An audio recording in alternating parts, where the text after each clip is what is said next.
Hello everyone, I'm Michael Serapio.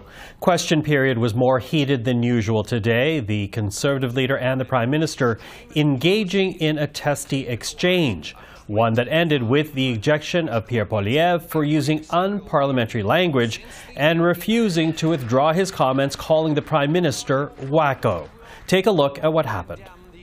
When will we put an end to this wacko policy by this wacko Prime Minister? No.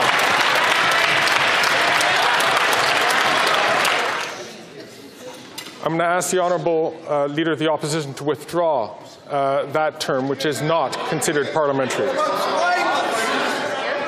Mr. Speaker, I replace wacko with extremist. He is an The Honourable Member to please. I'm going to ask the Leader of the Opposition once again to just withdraw that comment, please. And I'll invite the Honourable Member.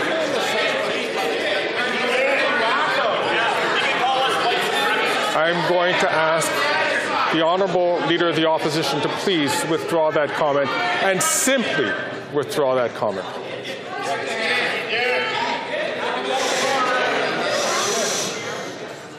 I'll replace it with radical. No, That's his policy. I am not asking to replace. I'm asking the Honourable Member to just simply withdraw. Mr. Speaker, I replace the word wacko with extremist.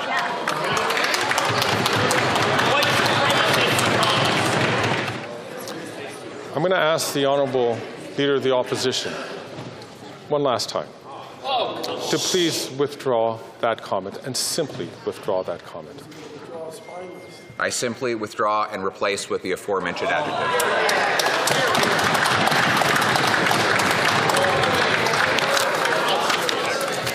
Mr. Poilievre, I have to name you for disregarding the authority of the chair.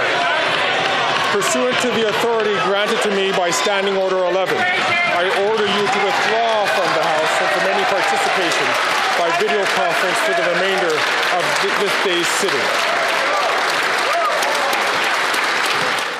And with that, Pierre Poilievre did leave the House, as did his caucus. And to talk about this, we're now joined by Mohammed Ali, a Liberal strategist and Vice President at Crestview Strategy, Sean Murphy, a former Chief of Staff to several former Conservative whips, and Mélanie Richer, a former Director of Communications for NDP leader Jagmeet Singh, both of whom are now principals with Earnscliffe Strategies. Hello to all three of you.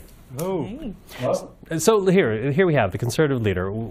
He was trying to make a point about the pilot project in British Columbia to decriminalize drugs, but he not only used unparliamentary language, he seemed to be goading the speaker by not backing down on the word wacko, replacing it with radical and extremist. You know, we're going to talk about the speaker in a moment, but I'll begin with you, Sean. Does Pierre Poilievre help or hinder his cause when this type of episode unfolds in the Commons?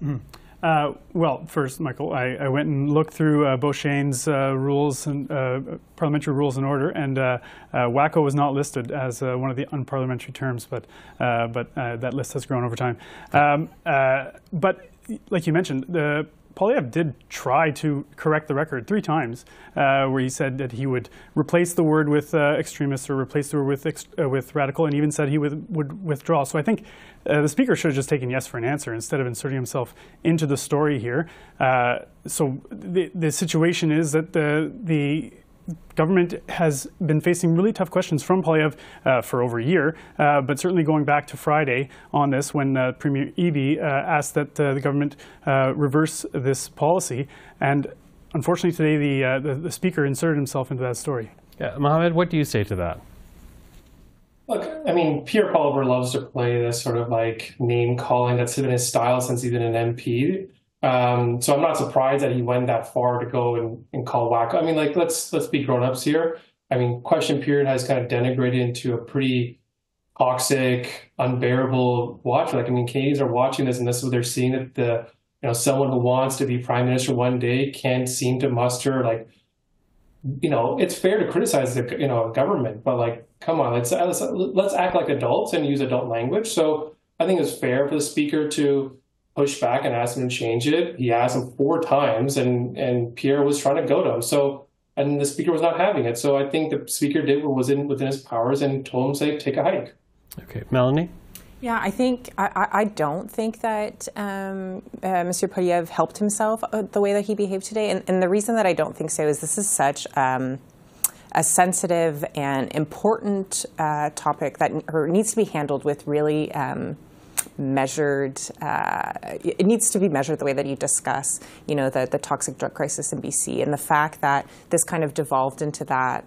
I don't think tells people watching at home that this is somebody who is handling such an important and devastating crisis with the care that it requires. So I think that he did not help himself as it relates to this issue, showing people at home who are expecting him to be statesmanlike to handle this issue with the care that it needs. As it relates to the name calling and whatnot, I think it's what people have come to expect from Pierre Poilievre, but I think that fact that it's what people have come to expect from Pierre Poilievre is something that's going to hurt him and then lead up to the next election. So the more we see this kind of play out, whether or not the House is, toxic, the fact that he continues to show this side of himself, I don't think tells people at home who are looking for him to be, the grown-up in the room or a little bit more reasonable, that he can be that person. So I don't think, partisan hat aside, if I was watching this at home today, I'd be pleased or impressed by the person who's running to be the next Prime Minister of this country. Yeah, well, Sean, isn't that what Liberals have been banking on when it comes to Pierre Poilievre, that when push comes to shove, they make the argument that people are not going to be happy with I guess the diplomatic way of putting it is a lack of statesmanship? You know what, I'm not terribly surprised that the government, the Liberals, and the NDP will want to focus more on his choice of words here than on the issue itself, right? He and his caucus have been talking about this for months, and increasingly so ever since Friday when the Premier asked to reverse this policy. Yesterday, Poilievre presented or made a request for an emergency debate in the House, which would have taken place after hours, which only the Speaker can grant, and the Speaker refused it. So this didn't start today. They've been trying to get this issue on the floor of the Commons for months now, but certainly yesterday and today. And you can see that the frustration at kind of the refusal by the government and the Speaker to have that debate in the House is boiling over. Okay, that leads me to think about the Speaker, which I'll get to in a second. But Mohammed, very quickly, your thoughts on this, because when it comes to Liberal strategy, and you who better than you at the panel talk about this, you oftentimes Liberals point to Pierre Poilievre's almost Shakespearean flaw as this, combative pettiness at times. Yeah, look, if he's playing into it, if Conservatives want to change his image, change how he appeals to Canadians, he needs to do better. I think ultimately at the end of the day, there was a way to hold the government account. There's a way to ask tough questions. If your only ability to ask for a tough question is to get into childish name calling, then you probably aren't very fit for the job of being a Prime Minister one day if that's what you want. You need to kind of act like the adult in the room. And I agree with Mélanie, if you want to act like it, you have to act like what you want for the job. And if they're going to choose this path instead of taking the opportunity, to Sean's point, it's an important issue.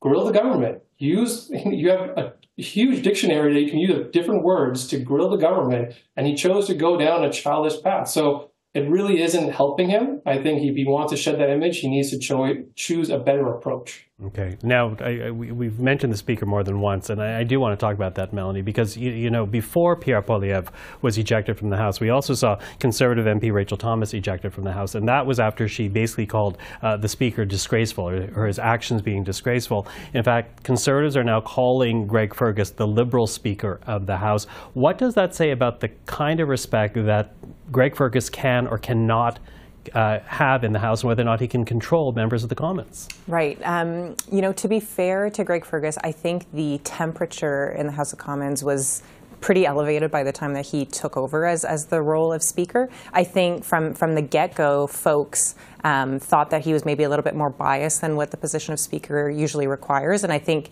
coming into, a House that's already pretty heated, and the fact that folks thought he was maybe too close to the Prime Minister than previous Speakers probably didn't help. And I think we've seen a bit of not an erosion, but it just continues to get worse. And unfortunately, the Speaker has made a few false moves when we saw him giving a speech to the Ontario Liberals. So that every little incident, I think, makes it worse. I don't know that I would have maybe acted differently than the Speaker today as it relates to, the name calling, or you called the Prime Minister wacko. It's different when you call a policy that, but you called him that directly. So I think I don't know that I would have acted differently as Greg Fergus, but the context definitely doesn't help, and I think that's what we're kind of seeing, the heat and the elevated temperature in the room. I don't know that it would be better if it was a different speaker. Unfortunately, I think that's kind of the moment that we're at. Mm-hmm. But it seems like it's a battle that unfortunately Speaker Fergus can't win right now. Yeah. Mohammed, what do you say about Greg Fergus's position right now?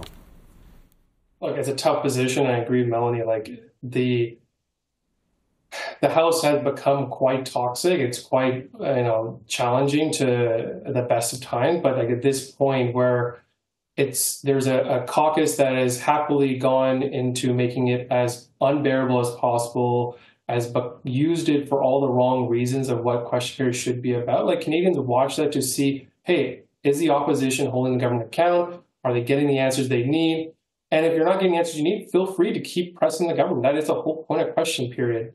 But the Speaker, and I agree with Melanie, that there is a bit more context of, the previous Speaker had their controversy. And so Greg Fergus is really trying to bring some civility. Like he is a pretty honorable man. So he is trying to bring that civility back to the House at a time where it just keeps denigrating. So, it's a tough job. It's a job that's an honorable job, an important job as Speaker, and should be respected as such. And it wasn't a thing appropriate for Rachel Thomas to kind of go at the Speaker in that way.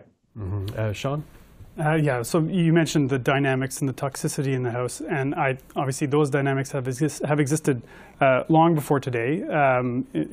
Taking some of the players from today, going in the Wayback Machine.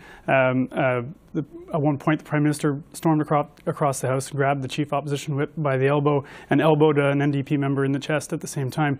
And Greg Fergus was the first on his feet to call her, to compare her to a soccer player who was diving in the World Cup. But you don't have to go back that far, right? The dynamics from today are very much a result of the Speaker refusing that debate yesterday on this very important issue, and him refusing, inserting himself into the issue today when he didn't take the withdrawal that Poilievre offered, flawed as it might have been in his view. Mm-hmm. Okay, quickly running out of time, but I have to ask, because we only have 7 sitting weeks left before the summer break. And I'm wondering if this is what we can expect now. You're a radical. No, you're a radical. You're an extremist. No, you're an extremist. Is this the level of the debate that we're going to see in these closing weeks, Sean?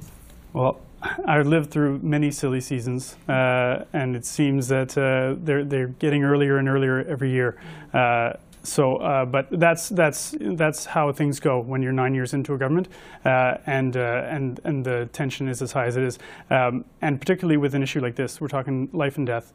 People are very passionate about this one, and I think as long as you're seeing 6 people a day on average dying in British Columbia, those BC MPs are going to be they're going to be coming out and they're going to be loud about it. And if they're seeing that the government's not acting and the government's not responding to the calls from British Columbia to reverse the policy, I think that the tensions will remain high.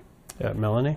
Yeah, I think this is something that we've seen maybe for a few years now. I, on the Hill was last on the Hill in 2022, and at the end of it was no longer going to the lobby because I was just like, that was not the way that I wanted to start or end my day. So credit to Sean for lasting in the lobby for so long. But it does, I think, get progressively worse as we're getting closer to the election. And to your point of silly season, like I think people are stressed. They need to be back in the riding to the folks that are connecting them to the local issues instead of being, in this echo chamber of hearing themselves and hearing their fake anger sometimes, I guess. Not that it's fake. These issues are super important and they deserve all the care, but I think they probably need to go home and they probably need to go hear from folks on the doorstep about what matters to them and what they want them in Ottawa fighting for. And the closer we get to that date happening, I think the worse it's going to get in the House, unfortunately. Yeah. And as I said, 7 weeks. Mohammed, what do you say to that? I agree that it's just going to get worse. I think we are a silly season.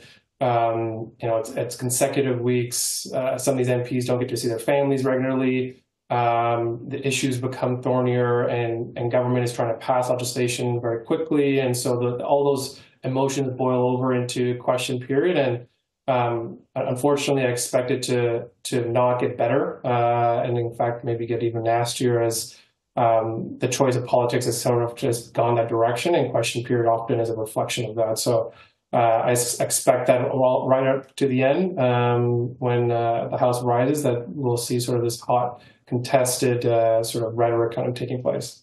Okay, well, which means, of course, we'll convene again in the future. But for now, Mohammed, Sean, and Melanie, thank you for today.